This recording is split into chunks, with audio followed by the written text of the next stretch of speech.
Halo para penggemar Geoprofis, pada video kali ini saya akan melanjutkan pembahasan OSK tahun 2026, ini soal asli ya. Pada gambar sistem katrol berikut ini diketahui M1 2 kg, M2 3 kg, dan M3 6 kg. Asumsi kedua katrol licin tak bermassa, 10 tali tak bermassa, dan tak dapat ulur. Percepatan gravitasi sama dengan G. Jika A1 adalah percepatan M1 relatif terhadap katrol atas, maka A1 dibanding G itu sama dengan berapa? Oke, kita cari dulu hubungan percepatan M1, M2 dengan M3 ya. Kita tahu dalam soal di sini M1 sudah diberitahu yaitu 2 kg, misalnya dia punya percepatan A1 nanti, sedangkan M2 itu adalah 3 kg, misalkan percepatannya adalah A2, sedangkan M3 6 kg, percepatannya adalah A3 relatif terhadap kerangka acuan inersial. Jadi kita ambil terhadap poros katrol yang atas itu ya, kerangka acuan inersialnya. Oke, saya gambar dulu hubungan panjang tali dengan sistem koordinat dari M1, M2, M3 ya. Nah, ini saya sudah menggambar gaya-gayanya ya. Jadi ada gaya tegangan tali, terus ada gaya berat benda. Jadi ini juga ada ya, ini gaya beratnya belum ini. M1 dikalikan dengan G. M2 gaya beratnya M2 kali G, M3 gaya beratnya M3 kali G. Nah, tegangan tali pada tali B itu TB ya, saya namakan itu. Sedangkan pada tali A itu saya namakan TA begitu. Nah, X1 ini adalah posisi saat terhadap acuan inersial dari M1, sedangkan X1 katrol K, X2 itu adalah posisi M2 terhadap acuan sesaat, kalau X3 itu adalah posisi M3 saat terhadap acuan, begitu ya. Sebenarnya ini kita bisa selesaikan juga dengan persamaan Lagrange, tapi itu tidak perlu, kita cukup dengan cara biasa saja. Jadi kalau kita lihat di sini, kita harus mencari hubungan percepatan dulu antara A1, A2 dengan A3. Perhatikan baik-baik bahwa tali LA itu adalah sama dengan X1 ditambah dengan XK, begitu ya. Jadi kalau begitu, XK-nya itu bisa saya tulis apa? Berarti LA dikurangi dengan X1, begitu. Oke. Nah, kemudian panjang tali B, kita lihat. Panjang tali B itu adalah berapa? Yang sisi kiri nih ya, yang sisi kiri berarti ikan X2 dikurangi dengan XK gitu, yang sisi kiri. Oke. Nah, kemudian yang sisi kanan, berapa yang kanan itu berarti ya ini, berarti sisi kanannya X3 dikurangi dengan XK gitu kan ya. Nah, jadi kalau begitu LB ini kita masukkan aja X2, XK itu adalah LA ya, LA karena ini min berarti plus X1 begitu ya. Gitu kan ya. Nah, terus kemudian ini plus X3, oke, minus XK-nya itu ini. Jadi kalau gitu min LA plus X1 begitu. Jadi kalau gitu LB-nya ini adalah berapa? Berarti LB-nya adalah X2 plus X3 plus 2X1 gitu kan ya. Nah, terus kemudian ini berarti min 2LA begitu ya kan. Nah, ingat bahwa kita tahu bahwa yang namanya kecepatan ini turunan pertama posisi terhadap waktu. Kalau percepatan berarti turunan keduanya ya, posisi terhadap waktu. Jadi ini kita turunkan 2 kali. Kalau LB itu kan tetap ya panjang talinya. Jadi L itu konstan. L itu tetap tidak berubah. Jadi kalau tetap diturunkan ya 0 ya ini. Kalau ini X2 saya turunkan jadi A2, ini A3, terus kemudian 2A1 di situ ya. Nah, ini 0. Nah, jadi kalau gitu kita dapatkan persamaan apa? 0 sama dengan ya A3 ditambah A2, saya tata kembali seperti ini ya, 2A1. Ini saya sebut sebagai persamaan 1. Kita sudah menemukan hubungan percepatannya. Nah, sekarang kita tinjau satu persatu aja. Jadi balok M1, fokus pada balok M1 berlaku hukum Newton sigma F M1 kali A1. Nah, sigma F-nya untuk balok 1, untuk gaya yang bekerja pada M1, TA yang arahnya ini ke atas sama M1G yang ke bawah.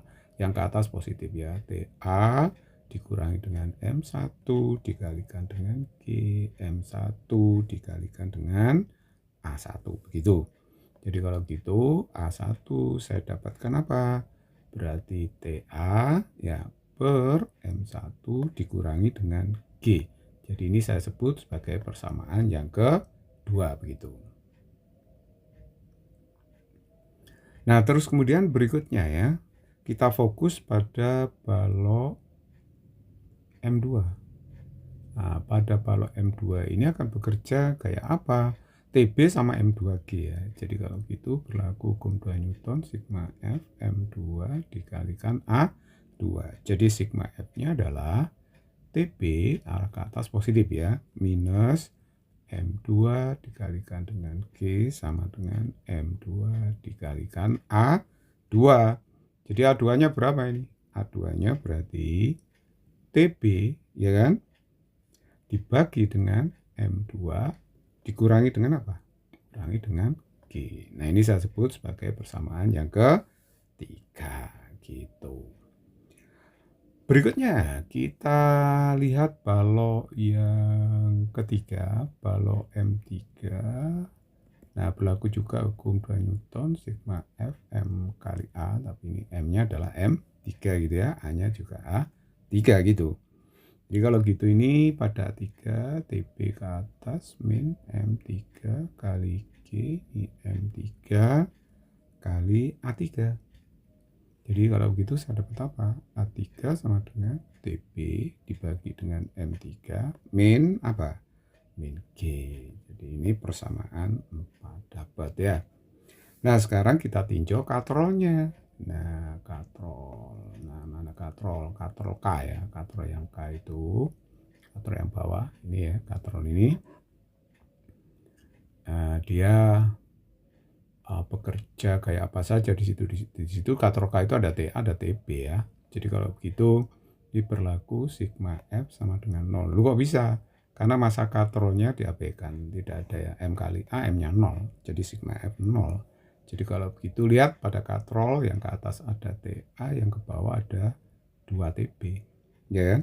Sama dengan 0. Berarti kalau begitu saya dapatkan bahwa TB-nya di sini adalah setengah dari TA. Ini saya sudah dapat persamaan 5. Jadi persamaan-persamaan kita sudah dapat.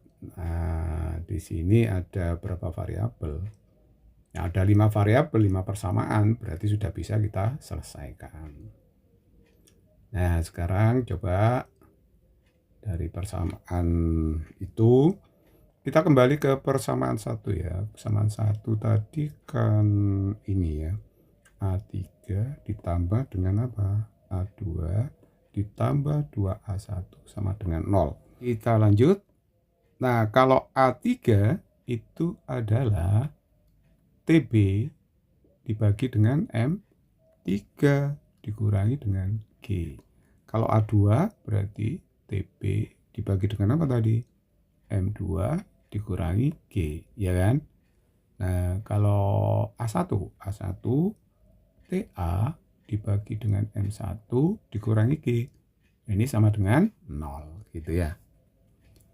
Jadi kalau gitu TB di sini kan setengah TA ya. Jadi kalau gitu ini jadinya apa? TB setengah TA berarti ini TA per 2M3 jadinya, substitusi ini ya. Min G plus ini juga menjadi TA per 2M2 min G plus 2TA per M1 min 2G sama dengan 0. Seperti itu. TA-nya bisa dikeluarkan ini ya. TA berarti seper 2M3 plus seper 2M2 ya kan, plus 2 per M1 seperti itu ya kan. Nah, terus ini ada min G, min 2G, berarti pindah ruas kanan jadi 4G gitu. Oke. Ya, lanjut aja. Nah, sekarang kalau begitu ini saya masukkan aja bilangannya TA seper 2M3. Coba M3 tadi berapa ya? M3 itu adalah 6. Iya, 632 ya masanya. 6. Jadi kalau gini 2 kali 6, 12 langsung ya. Jadi 1/4 M2 itu tadi 3, berarti ini 6. Terus kemudian 2, M1 itu 2. Nah, seperti ini sama dengan berapa? 4G itu. Oke, terus kemudian berikutnya kita hitung sekarang. Ini TA samakan penyebut aja, seret 12 aja ya. Jadi ini 1, ini 2, berarti ini 12, ya kan? Nah, sama dengan 4G.